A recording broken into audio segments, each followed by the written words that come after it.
Today we are going to look at a horrific crime that took place in Sweden.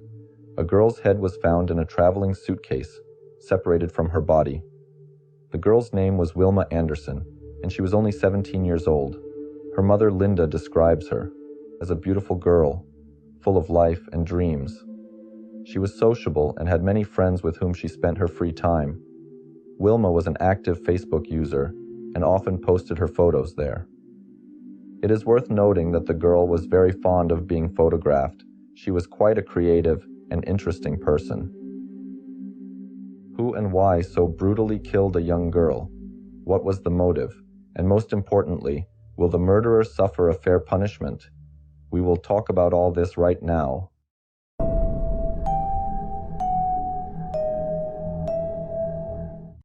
When Wilma was 15 years old, she met a guy named Tishko Ahmed, who was 5 years older than her, but that didn't stop them from building a relationship. Tishko was originally from Iraq, but at the age of 8 he moved to Sweden with his father. He lived with his father and stepmother in the small town of Uddevalla, and went to school where, according to his friend, Tishko was bullied and insulted. But over time he became bolder and fought back against the offenders. His stubborn nature did not allow him to break, and by the end of school he was a guy who was not afraid of anything and did not back down from anything. After graduating from high school, Tishko got a job.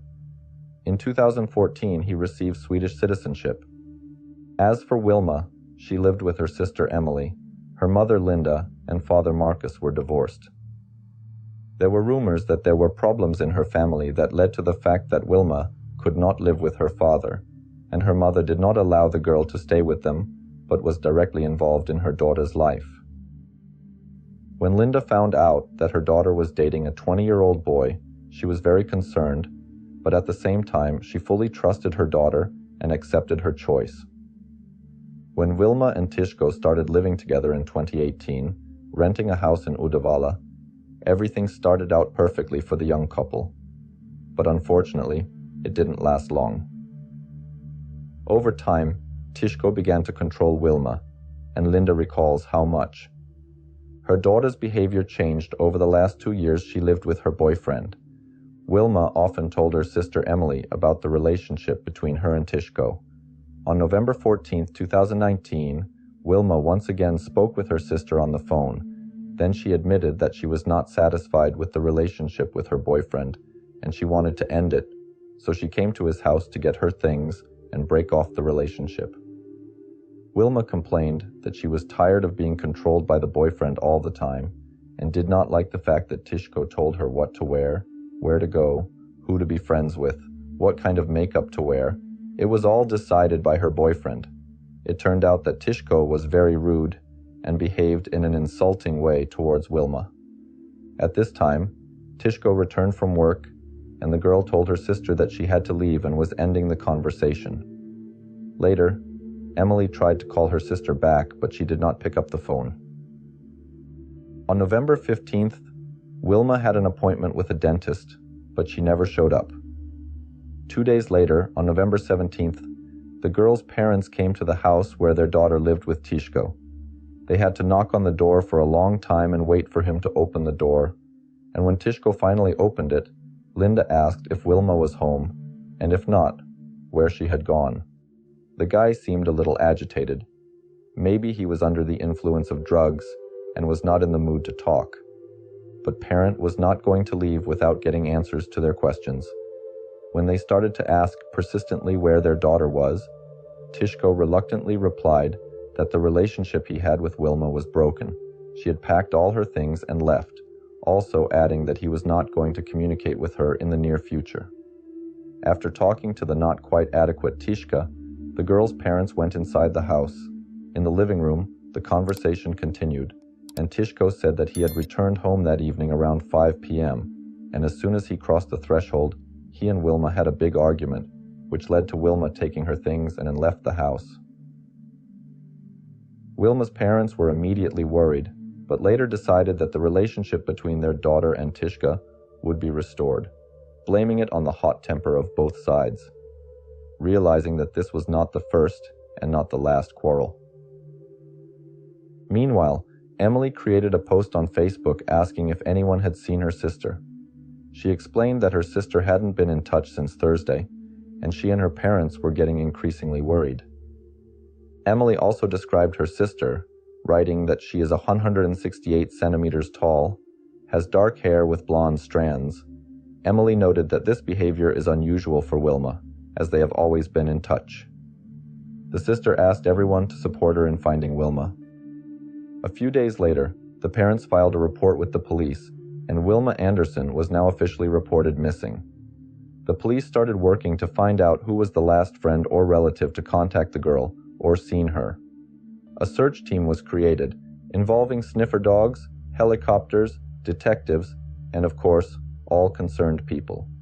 The police immediately interrogated Tishko because he was in a relationship with Wilma and could have known about girlfriend's plans, but he said he knew nothing and still does not know anything about Wilma. 3 days have passed since the search began, and Wilma has not yet been contacted. Wilma was usually active on social media, but now her pages are inactive. At that time, 5,000 people had already joined the search for Wilma, but it was all in vain. The police decided to return to Tishko and talk to him again. The guy insisted that he had not seen Wilma, and in general, he had not heard or known anything about her. According to his version, she left him for another guy, but there was no evidence of this, as none of her friends or relatives had heard of Wilma's new boyfriend. At the time, the parents said that their daughter's life did not go the way she wanted it to after she met Tishko Ahmed Sherzad. She was no longer like herself. Linda said that Tishko controlled Wilma all the time, wanted to know where and with whom she was. Emily also admitted what she had been secretly talking about with her sister, that in the last months of the relationship, Tishko treated Wilma cruelly. He even installed a GPS navigator on the girl's phone to be able to follow her at any time of the day, and this despite the fact that Wilma loved her boyfriend very much and tried to please him in everything. Several text messages published in the press show how much he controlled Wilma. One of the messages received during a previous quarrel was presented in the press. Wilma wrote to her boyfriend, "Contact me when you decide you can trust me," and received the following message in response, "Contact me when you know your place."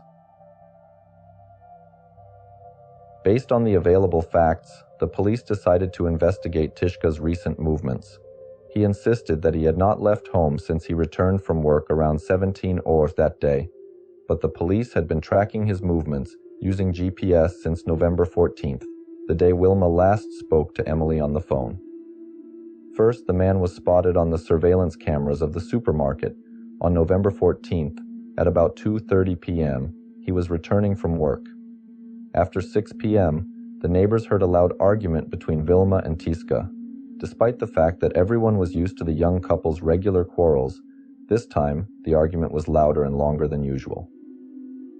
One of the neighbors decided to go around the house and knock on the door to make sure everything was okay. When she came to the door, the house was silent. No one was arguing or talking anymore. The neighbor did not attach any importance to this, although she said she felt uncomfortable at the time. When the police investigated Tishko's last movements, they decided to check his place of work and his company car.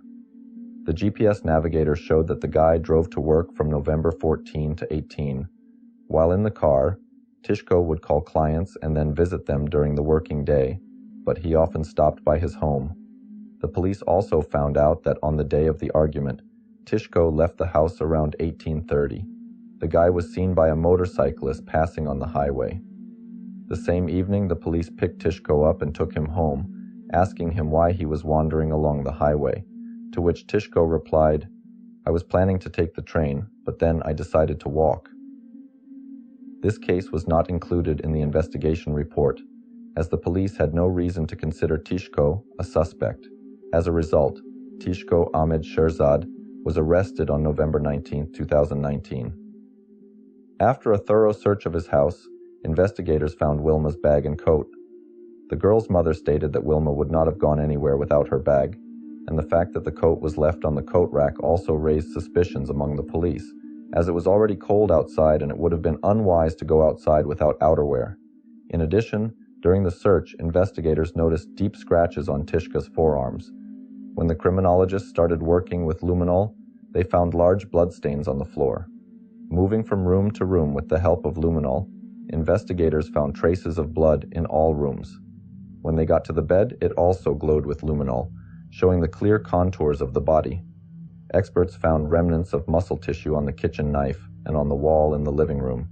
After losing so much blood, it was almost impossible for the victim to get up. After these findings, investigators began to work even more thoroughly and found bedding and garbage bags completely covered in blood. It should be noted that during the search of the house, Tishko had already been arrested and was in the police station. The police went to the police station to tell Tishko what they had found in his house, to which he replied, "Everything you say is not believable. If I had traces of blood in my house, I would have known about it. It's impossible." At that time, the search for Wilma continued even more intensively as more and more people were willing to help. During this search, several things were found that probably belonged to Wilma. Eventually, Tishka's house was recognized as a crime scene, as there were no messages from Wilma, no one had seen her, and she had never contacted. On November 28th, a specially trained dog was brought to the crime scene to help find Wilma Andersson's body or any traces of her. The dog immediately led the investigators to the bedroom, where there was a small closet with a traveling suitcase in it. The most interesting thing is that the investigators had seen this suitcase, but thought it had already been searched. When they opened it, they saw something that looked like a ball. It was wrapped in foil and taped.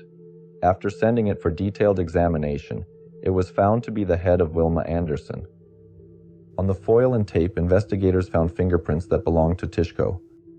Traces of blood found on the bedding, mattress, and floor were consistent with those found on Wilma's head. Unfortunately, the pathologist was unable to determine the exact cause of death. He assumed that she had suffered head and eye injuries from a blunt instrument. Other injuries to her head were caused by decapitation.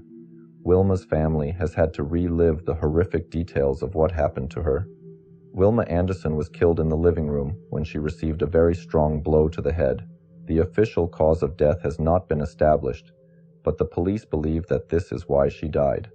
Her body was then dragged into the corridor and then dragged into the bathroom, where her head was most likely separated from her body, and traces show that after the bathroom, she was dragged through the corridor to the bedroom, where was placed on the bed. Despite all the efforts of the police and volunteers, Wilma's body was never found. Throughout the trial, Tishko never showed any emotion or remorse. Wilma's family begged him to tell them where he had hidden her body. The guy coldly looked at the tears of his relatives and pointed his finger up. A psychiatric examination assessed Tishko's mental health, and the conclusion stated that he was fully sane at the time of the crime. On July 27, 2020, Tishko Ahmed appeared before a judge to hear the verdict. The judge found Tishko guilty of the murder of Wilma Andersson, as well as desecration of her body. As a result, Tishko was sentenced to life imprisonment. He has always maintained his innocence and later appealed his sentence to the Court of Appeal. The case took some time to be heard, but eventually the life sentence was cancelled. The Court of Appeal reduced the sentence to 18 years. The court justified this by the fact that the exact cause of Wilma Andersson's death could not be determined. This is a story, friends. Write your thoughts in the comments. Don't forget to subscribe to the channel to support me and inspire me to make more videos. Take care of yourself and your loved ones. Bye-bye.